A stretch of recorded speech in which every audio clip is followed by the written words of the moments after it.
kunnafoni min bɛ di nanzarakan na o bɛna yɛlɛma aw ye todunkan na a bɛna lase aw ma seeru sila maraka faama fɛ sabula kunnafoni sɔrɔbaliya o ye kunnasiri ye. Maraka faama ka journal banbara bɛna lase aw ma ka sababu ɲuman kɛ malizoom.net ye. Maraka faama i bisimila bi kunnafoniw bɛ cogo di? Kunnafoniw labɛnna fasiri jɛkulu maaw fɛ a bɛna lase a balimakɛ Seyidu Sila maraka faama fɛ Gawusu Keyita maninkakɛni k'ale to suya kɔlɛ la bi donya in na alamisa février kalo tile 21 san 2019 kunnafoni bakurubaw filɛ.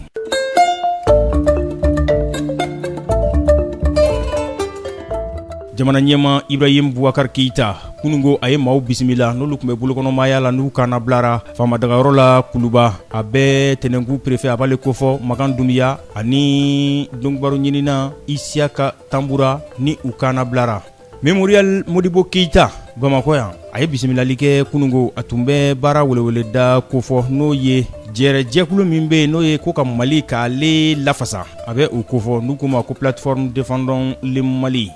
K'a dabɔ février kalo tile 18 de ka kuncɛ tile 20 san 2019 cakɛbolo min bɛ n'u kama Institut National Démocratique bakuruba fɔla NDI n'a dagayɔrɔ filɛ Badalabugu baaraɲɔgɔnya ani Internews u ni ɲɔgɔn cɛ u ye kalanbolo ta ka ɲɛsin maaw ma n'olu bɛ kunnafoni jataraw kɛ bɔlɔlɔ sanfɛ n'o ye blogueurs ye yaasa u bɛ se k'u ka baara ka kɛcogo ɲuman k'o ɲɛdɔn cogo min na dɔnnibaaru la kumabaw olu de ye nin ye minnu bɛna walawala aw ye sisan dani na dante aw la aw ni ce maraka faama ka journal banbara lamɛnli la. An bɔra k'a fɔ sisan dani na jamana ɲɛma Ibrahim Boubacar Keita kunungo a ye bisimilali kɛ a bɛ maaw kofɔ minnu tun bɛ bolokɔnɔmaya la maa 2 don u kana bilara a kɛra famadagayɔrɔ la Kuluba préfet Tɛnɛngu tɔgɔla Musa Dumbuya ani dɔnnibaaru ɲinina Isiaka Tambura ninnu kana bilara mun ye préfet Tɛnɛngu tɔgɔla tigɛ dara ale kan maa karɔ gɛlɛnw fɛ o kɛra mɛkalo tile 8 san 2018 o kɛra Kajal ale kungobolo da la kalo 10 ale y'o kɛ tigɛkɔnɔmaya la Mopti ani Tɛnɛngu ni ɲɔgɔn cɛ décembre kalo tile 27 san 2018 préfet tigɛ dara ale kan o de furancɛ kɔnɔna na min ye dɔnnibaaru ɲinina ye Isiaka Tambura tigɛ dara ale kan décembre kalo tile 27 san 2018 o kɛra Boni ani Nonkora o ni ɲɔgɔn cɛ kilo 10 Banyango ani Boni cɛ o ye préfet Tɛnɛngu tɔgɔla ale kana bilara février kalo tile 17 filanan n'o ye dɔnnibaaru ɲinina ye Isiaka bolo bɔra ale fɛnɛ kana février kalo tile 19 san 2019 u ka kana bila waleyalen bolokɔnɔma kɔrɔ ninnu u bisimilara jamana ɲɛma Ibrahim Boubacar Keita fɛ gouvernement u ka wulikajɔ kɛra minnu ye yaasa nin ko in bɛ se ka kuncɛ hɛrɛ la cogo min na u ka bɔ tigɛkɔnɔmaya la u ye o kumakanw u y'olu falenfalen ni ɲɔgɔn cɛ jamana ɲɛma a ye jamanadenw ka tasibila n'u ka dɛmɛ kumakanw a y'o ta ka ɲɛsin maa ninnu ma ka jurula ka fɔ jamana hakili b'u la.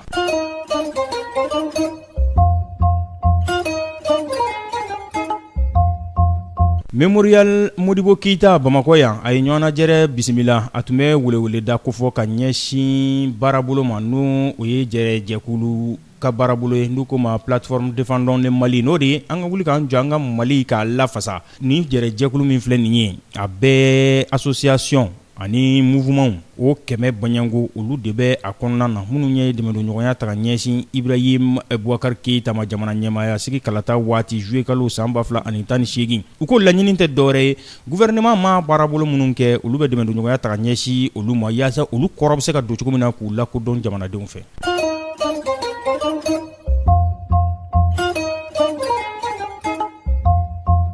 Ka dabɔ février kalo tile 18 de ka taa kuncɛ a tile 20 waati la baarabolo min bɛ n'an ko a ma ko Institut National Démocratique NDI bakuruba fɔla n'u dagayɔrɔ bɛ Badalabugu baaraɲɔgɔnya u ni Internews u ni ɲɔgɔn cɛ u ye kalanbolo ta ka ɲɛsin bɔlɔlɔ baarakɛlaw ma kunnafonidilaw n'o ye blogueurs ye u se k'u ka baaraw k'olu ɲɛdɔn cogo minnu na ani dɔnnibaaru ɲininaw a cɛlakaw ni a musolakaw yaasa u bɛ se k'u ka baara kɛcogo ɲuman u bɛ se k'u ɲɛdɔn cogo min na o de ye sɛbɛnni bɛ kɛ cogo di bɔlɔlɔ ale sanfɛ dɔnnibaaru ɲinina ale kan ka mun de kɛ waati min na jamana bɛ gɛlɛya kɔnɔ ani dɔnnibaaru ɲinina ale kan ka mun de kɛ waati min na kalataw olu bɛ sen na a ka kunnafoni di cogow kan ka kɛ jumɛn ye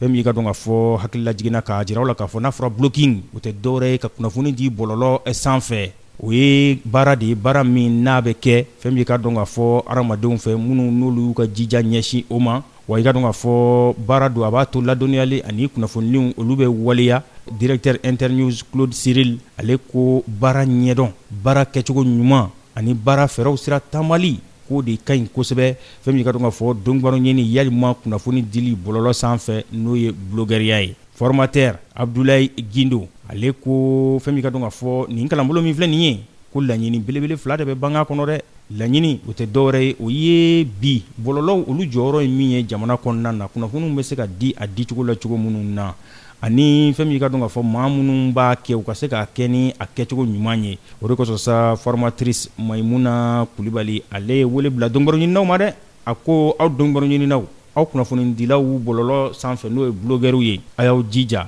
kalanbolo minnu taara ka ɲɛsin aw ma a nɔ ka ye a ka baarabolo kɔnɔna na kunnafoni ka di a dicogo ɲuman na. K'a jira la k'a fɔ kalanbolo in ale kun cɛla ni hakilina min ye o de ye k'a jira k'a fɔ dɔnnibagaw ɲinina ale kɔni kan ka kɛ maa ye ka se kunnafoniw sigicogo la ɲɔgɔn kan fɛn min ka dɔn k'a fɔ ani kunnafoni dicogo ɲumanw olu sariyaw bɛ bonya sira minnu fɛ a ka olu taama.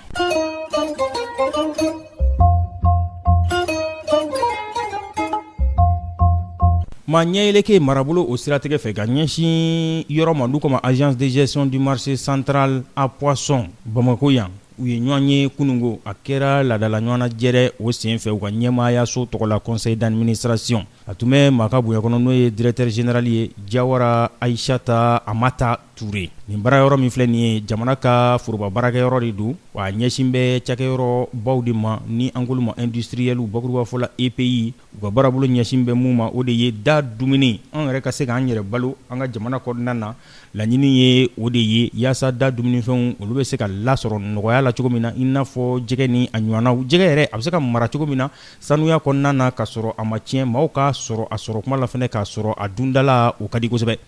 Nigeria wolomasiri taabaw olu ka ɲɛminɛ a ye wele bila wolomasiri taaba ɲɛmaw ma n'o ye ofisiyew ye k'u k'u jija u ka tile jamana ye wa u ka kɛlɛbolo u ka kɛ kosɛbɛ ka ɲɛsin fɛn min ka dɔn ka fɔ kalata sonyɛliw ma a ye nin kɛ u ka ɲɔgɔnna jɛrɛ dɔ senfɛ u ma ɲɛyɛlɛkɛ damaw Abuja ale kɔnɔna na a kɛra kunungo yan'u ka bakuruba kalataw olu ka waliya sibiridon nata.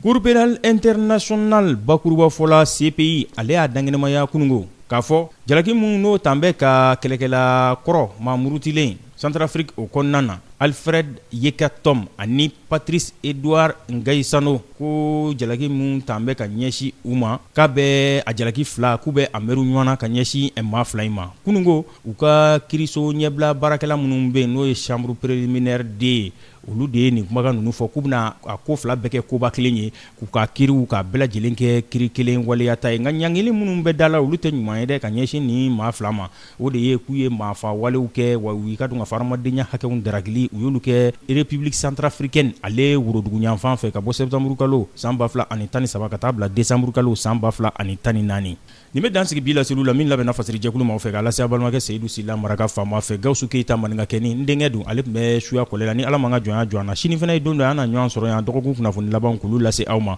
n'a b'a fɛ ka segin ka maraka faama ka journal bamara lamɛn a bɛ taa malizoom.net ale sanfɛ bɔlɔlɔ kunnafoni di sira don www.malizoom.net maraka faama ka journal bamara ka kunnafoni jataraw a n'a ka laselibaw an n'a bɛɛ lajɛlen ye mun tora ne o ye k'aw fo ka waleɲuman dɔn an ka dugawu kɛ ɲɔgɔn ye ala ka sini latigɛw yira an na. Maraka faama ka bi journal bambara lasera aw ma ka sababu ɲuman kɛ malizoom.net ye.